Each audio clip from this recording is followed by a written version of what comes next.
മഴയൊക്കെ ആയിട്ടൊന്ന് നാട്ടിൻപുറത്തേക്ക് ഇറങ്ങിയതാണ്. അപ്പോഴാണ് ഈ അപ്പച്ചന്മാർ ഇവിടെ മീൻ പിടിക്കുന്നത് കണ്ടത്. എങ്കിൽ പിന്നെ കുറച്ച് വീഡിയോസ് എടുത്തേക്കാന്ന് വിചാരിച്ചു. അപ്പോൾ ഒന്ന് കണ്ടു നോക്കിയാലോ. ഇത് കായൽപ്പുറമാണ്. കായൽപ്പുറം പള്ളിയുടെ ബോട്ട് ജെട്ടിയുണ്ട്. അതിന് തൊട്ട് മുമ്പിലായിട്ടാണ് ഞങ്ങളിപ്പോൾ നിൽക്കുന്നത്. ഈ കാണുന്ന കായലിലേക്ക് തൊട്ടപ്പുറത്തെ പാടത്ത് നിന്ന് വെള്ളം ഇങ്ങനെ വന്നുകൊണ്ടിരിക്കുകയാണ്. അപ്പോൾ ഇവിടെ വല ഇട്ട് കഴിഞ്ഞാൽ അത്യാവശ്യം മീൻ കിട്ടും. അപ്പച്ചെന്താ ഇപ്പുറത്തെ പാടത്തേക്ക് ഇനി വല എറിയാൻ പോവാണ്. കണ്ടോ എന്ത് മനോഹരമാണല്ലേ ഈ ഒരു ഫ്രെയിം, അടിപൊളിയല്ലേ. അങ്ങനെ ഇതാ വല എറിഞ്ഞിരിക്കുകയാണ്. ഇനി എന്തൊക്കെ മീനാണ് കിട്ടിയിരിക്കുന്നതെന്ന് നമുക്കൊന്ന് നോക്കാം. പറപ്പള്ളി തോമാച്ചനല്ലേ? എല്ലാ ദിവസവും വരും ഇവിടെ രാവിലെ? ഇടയ്ക്ക് മഴയുള്ളപ്പോഴൊക്കെ അല്ലേ? വെയിൽ വരണമല്ലേ, എന്നാലേ കിട്ടത്തുള്ളൂ അല്ലേ? അടിപൊളി എന്തായാലും. അപ്പോൾ ദാ ഈ കാണുന്നതൊക്കെയാണ് ഇവിടെ കിട്ടിയിരിക്കുന്ന മീനുകൾ. മഴയുടെ ആ ഒരു ഇരുണ്ട കാർമേഘമൊക്കെ ആയിട്ട് നിൽക്കുന്ന കാണുമ്പോൾ ഇവിടെ നിൽക്കാനായിട്ട് തന്നെ മനസ്സിനൊരു സന്തോഷമാണ്. അതിൻ്റെ വേറൊരു അപ്പച്ചനും കൂടെ ഉണ്ടായിരുന്നു. എന്നിട്ട് ആ പുള്ളിക്കാരനും ഇങ്ങനെ വല എറിയുകയാണ് അങ്ങോട്ടേക്ക്, പാടത്തേക്കാണ് എറിയുന്നത്.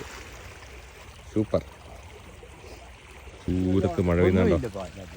എൻ്റെ അത് ഇഷ്ടം മാതിരി മീൻ കിടന്ന് ഇങ്ങനെ പൊളയ്ക്കുന്നുണ്ടായിരുന്നു. അതിൽ കിട്ടിയിരിക്കുന്ന മീനൊക്കെ എന്ന് പറയുന്നത് ഈ വയമ്പും പരലും അങ്ങനെയുള്ള ഐറ്റമൊക്കെയാണ്. കരിമീൻ ഉണ്ടാവോ? ഉണ്ടാവില്ല.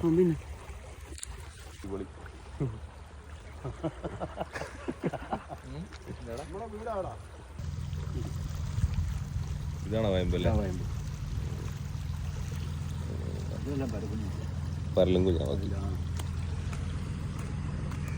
നല്ല അടിപൊളി മഴ വരുന്നുണ്ട്. അങ്ങ് ദൂരത്തൊരു കൂട്ടം പക്ഷികൾ പോകുന്നുണ്ടോ? അങ്ങോട്ട് ചെല്ലേണ്ട വരും. അങ്ങനെ നിൽക്കുമ്പോഴാണ് കറക്റ്റ് ടൈമിന് ഒരു ബോട്ടും വരുന്നത്, സർക്കാർ ബോട്ട്. അതിൻ്റെ വരവ് തന്നെ കണ്ടില്ലേ, നമ്മുടെ നാട്ടിൻപുറ കാഴ്ചയാണിത്. അങ്ങനെ ബോട്ട് വന്നത് ആ കായൽപ്പുറം ബോട്ട് ജെട്ടിയിലേക്ക് അടുക്കുകയാണ്. അപ്പോൾ ഇതാണ് കായൽപ്പുറം ബോട്ട് ജെട്ടി. ഇത് കായൽപ്പുറം ബസ് സ്റ്റാൻഡ്. അന്നേരം ഇവിടെയാണ് ബസ് വന്ന് നിൽക്കുന്നത്. ഇവിടെ നിന്ന് നമുക്ക് നടന്നതാ ഈ പാലം കയറി അക്കരയ്ക്ക് പോയി കഴിഞ്ഞാൽ പാടവും അതുപോലെ കായലും ഒക്കെ നിറഞ്ഞ നല്ല പ്രകൃതി മനോഹരമായ സ്ഥലമാണിത്. തനി ഗ്രാമീണ പ്രദേശം. ഇവിടെ ഒരു മനോഹരമായ പള്ളിയുണ്ട്. ഈ പള്ളിയുടെ പേരാണ് കായൽപ്പുറം പള്ളി. ഞാനിവിടെ വന്നപ്പോൾ മഴ ചാർന്നുണ്ടായിരുന്നു. ഇതാ കണ്ടില്ലേ ആ വള്ളത്തിൽ അമ്മമാർ കുടയൊക്കെ പിടിച്ചു വരുന്നത്. എന്ത് മനോഹരമാണല്ലേ. ആലപ്പുഴയിൽ നിന്നും ഏകദേശം ഒരു 18 കിലോമീറ്ററാണ് കായൽപ്പുറത്തേക്കുള്ള ദൂരം. ഇവിടെ വന്നപ്പോഴാണ് ഈ അപ്പച്ചന്മാർ വലയിടുന്നത് കണ്ടത്. ഞങ്ങൾ പോട്ടപ്പച്ച.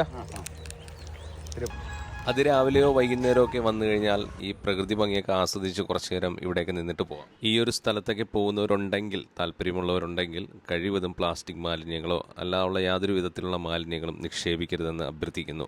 കാരണം വളരെ വളരെ മനോഹരമായ നാട്ടിൻപുറങ്ങളാണ്. ഒരു കാരണവശാലും നമ്മളായിട്ട് പ്രകൃതിയെ നശിപ്പിക്കാൻ പാടില്ല. അപ്പോൾ താങ്ക് യു.